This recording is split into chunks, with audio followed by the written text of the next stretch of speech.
ஓம் ஸ்ரீ குருபியோ நமக. ஓம் ஸ்ரீ மகா பெரியவா சரணம். மே 1ஆம் தேதி வெள்ளிக்கிழமை இன்றைய தினம் இந்த வருஷத்துக்கான சித்ரா பௌர்ணமி. இப்போ நம்ம சொல்லக்கூடிய இந்த பொருட்களை உங்கள் வீட்டில் நீங்கள் எரிக்கிறது மூலயமா சகல விதமான செல்வங்களும் சகல சௌபாக்கியங்களும் வந்து சேரும். அது என்னென்ன பொருட்கள், அதை எப்படி பயன்படுத்தணும்னு பார்க்கறதுக்கு முன்னாடி நம்மளோட வீடியோஸை இப்போ தான் நீங்கள் ஃபஸ்ட் டைம் பார்க்குறீங்கன்னா மறக்காமல் சப்ஸ்கிரைப் பண்ணிக்கோங்க. தொடர்ந்து இது மாதிரி அப்டேட் தெரிஞ்சுக்கிறதுக்கு பக்கத்தில் நோட்டிஃபிகேஷன் பெல்லை கிளிக் பண்ணி ஆல் அப்படிங்கிற செலக்ட் பண்ணிக்கோங்க. இப்போ என்னென்ன பொருட்களை எப்படி பயன்படுத்த போகிறோம் அப்படிங்கிறத பற்றி தெளிவாக தெரிஞ்சுக்கலாம். இன்னைக்கு சித்ரா பௌர்ணமி. எல்லா மாதமும் பௌர்ணமி வருது.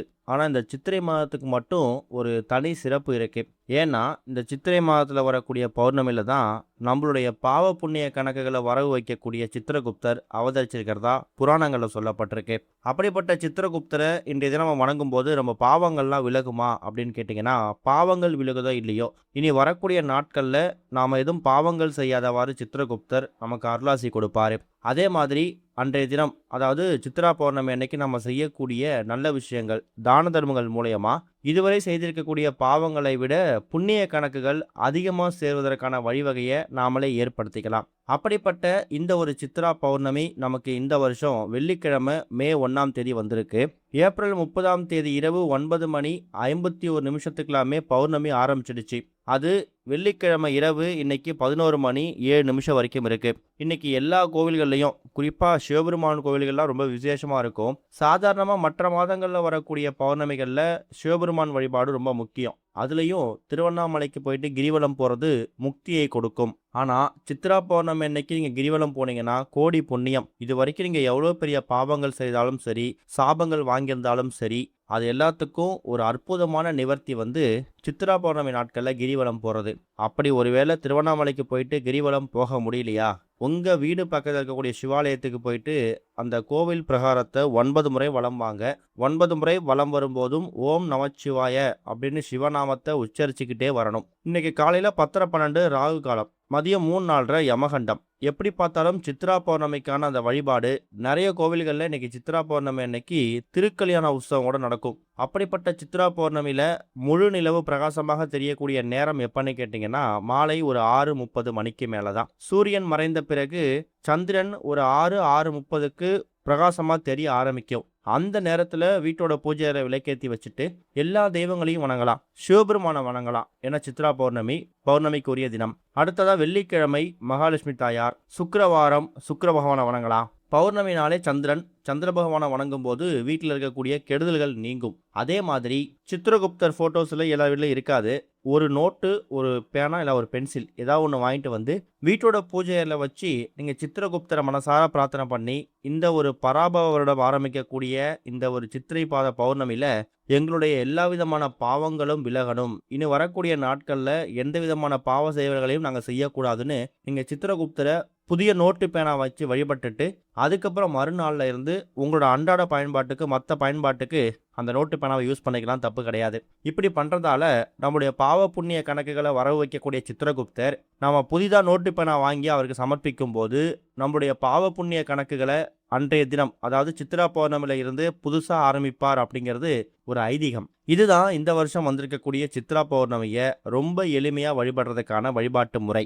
இது போக இப்போ நாம் சொல்லக்கூடிய இந்த பொருட்களை உங்கள் வீட்டோட பூஜை அறையில் எரித்து அதில் வரக்கூடிய அந்த கருமை நிற சாம்பலை நீங்கள் ஒரு மையா தயார் செய்து அதை தினமும் பயன்படுத்தும் போது சகல விதமான செல்வங்களும் சகல சௌபாக்கியங்களும் உங்கள் குடும்பத்துக்கு கிடைக்கும். இதில் நாம் பயன்படுத்தக்கூடிய ஒரு பொருளுக்கும் ஒரு மகிமை இருக்கு.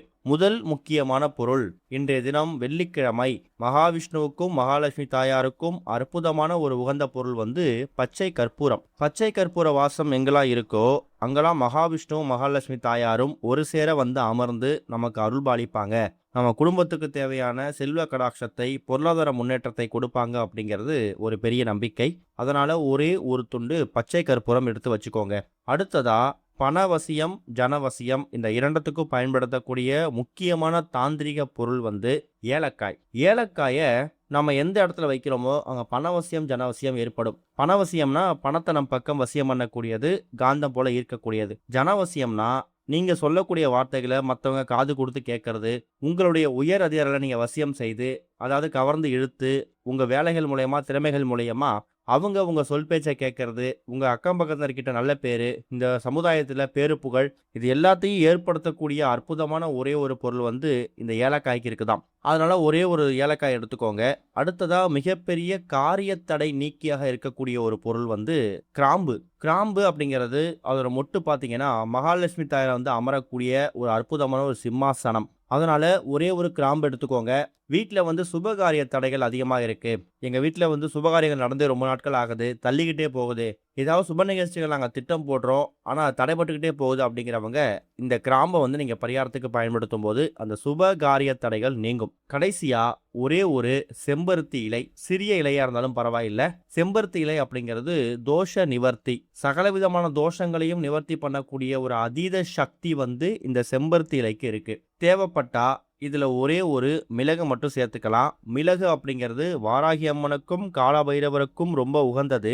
கடன் பிரச்சனையை தீர்க்கக்கூடிய பரிகார முறைகளில் நம்ம அதிகமாக பயன்படுத்தக்கூடிய ஒரு தாந்திரிக பொருள் வந்து மிளகு தான். ஏன் தெரியுமா? காரத்தன்மை அதிகமாக இருக்கக்கூடிய பொருட்கள்ல வாராகி அப்புறம் காலபைரவர் கடாட்சம் இருக்கு. இவங்க 2 பேரும் ஒரு சேர நம்ம வீட்டுக்குள்ள ஆக்கிரமிக்கும் போது கடன் பிரச்சனை, எதிரிகள் தொல்லை இருக்கவே இருக்காது.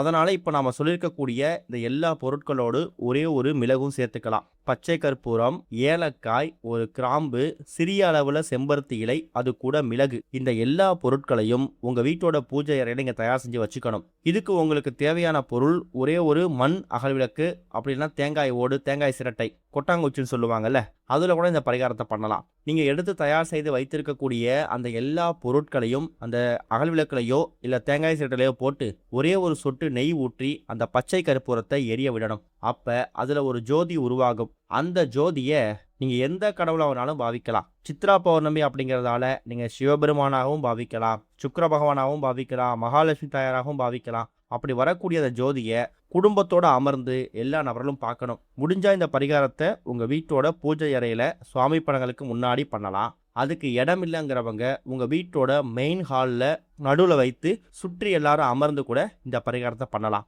அந்த ஜோதி எரிந்து முடிந்ததுக்கு பிறகு அதுல கருமை நிற சாம்பல் ஒன்று உருவாயிருக்கும். அதை அப்படியே எடுத்து பத்திரமா பூஜை அறையில வச்சுடுங்க.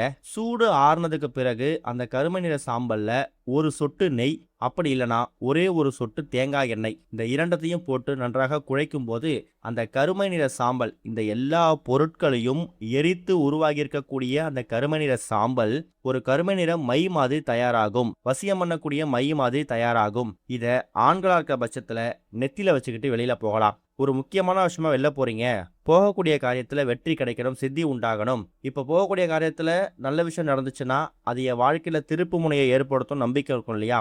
அந்த மாதிரி இடங்களுக்கு இந்த மைய நீங்க நெத்தில வச்சுக்கிட்டு போகலாம். பெண்களா இருக்க பட்சத்துல உங்களுடைய உச்சந்தலை தடவிக்கலாம். ஒரு இடத்துக்கு வெளில போறீங்க, ஆனா போகக்கூடிய இடத்துல பயமா இருக்கு, தீய சக்திகள், கெட்ட சக்திகள், பில்லி சூனியம், செய்வினை, இது மாதிரி எந்த விதமான நெகட்டிவ் எனர்ஜியும் என்னை தாக்கிடக்கூடாது, எதிர்மறை ஆற்றல்கள் நெருங்கிடக்கூடாது அப்படிங்கிறவங்க இப்ப தயார் செய்து வைத்திருக்கக்கூடிய இந்த மைய உச்சந்தல்ல பெண்கள் தடவிக்கலாம், ஆண்கள் நெத்தில தடவிக்கலாம். சுத்தபத்தம் இல்லாம இந்த மைய பயன்படுத்தக்கூடாது.